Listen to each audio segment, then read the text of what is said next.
Now to the NBA free agent frenzy that got started yesterday just after 6 p.m. Eastern. Point guards dominated the first day. Kyle Lowry, the big news first. Heading to Miami via sign and trade for 3 years worth about $90 million. Lonzo Ball, he's going to be balling in Chicago on a 4-year, $85 million contract and a sign and trade as well. Ball last year had his best offensive season. He'll take that to Chicago. What about Chris Paul? He's going to run it back to the Suns, 4-year deal with $120 million. That makes him the oldest player to receive a $100 million deal. Mike Conley, an all-star last year for the first time in his 14th NBA season. He was rewarded with a new 3-year deal with Utah worth over $70 million. Don't forget about Trae Young. He led those Hawks to the Eastern Conference Finals. He agreed to a 5-year rookie max extension that could reach $207 million. And finally, Shai Gilgeous-Alexander agreed to a 5-year, $172 million rookie max extension to stay with the Thunder. Busy day for the guards. Not the only thing going on with deals yesterday. The Lakers getting the band back together. They signed 4 players that have all previously played for the franchise. What about the Knicks? They got busy, signing Evan Fournier to a 4-year deal. Brought back Derrick Rose, Nerlens Noel, and Alec Burks. And we mentioned Kyle Lowry already, but the Heat also re-signed Duncan Robinson and signed NBA champ PJ Tucker. Plus, they're progressing towards an extension for Jimmy Butler. All kinds of money being thrown around yesterday. That's why we bring in our money. NBA analyst Kendrick Perkins joining us now. And Perk, of the big moves we've seen thus far, give me the team in the East that you believe of all the moves were the big winners yesterday.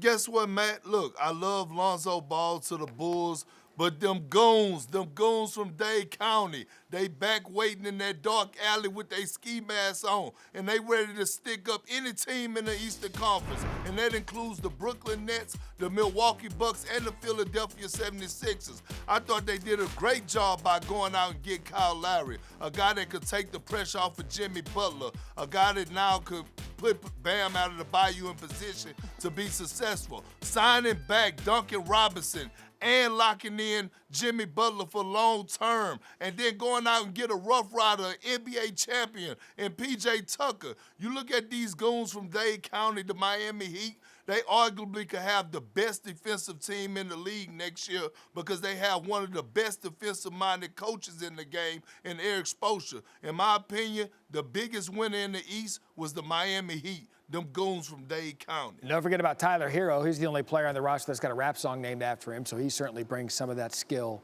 as well. No shortage of major moves in the West. Which team in front office had the best first day of free agency out West? Come on, Matt. You know the answer to that. Look, Rob Pelinka approached this free agency with the Mamba mentality. He was in his bags like he had fries at the bottom. Going out there and getting Dwight Howard, still one of the most athletic bigs in the game today. Going to get Trevor Ariza, a Cali boy that was born and raised, that won a championship with the Lakers. You add Kent Bazemore, who shot 40% from the 3 last year with Golden State. You go out and get Wayne Ellington, who shot 42% last year with the Detroit Pistons. Now you add that core around LeBron James, Russell Westbrook, and Anthony Davis. They got to be your clear-cut favorite to come out of the Western Conference because they definitely showed the clear-cut favorite for me. Yeah. And they was the biggest winner in the West last night. They needed some depth after the trade. They got that depth yesterday in free agency. Thanks for watching ESPN on YouTube. For live streaming sports and premium content, subscribe to ESPN+.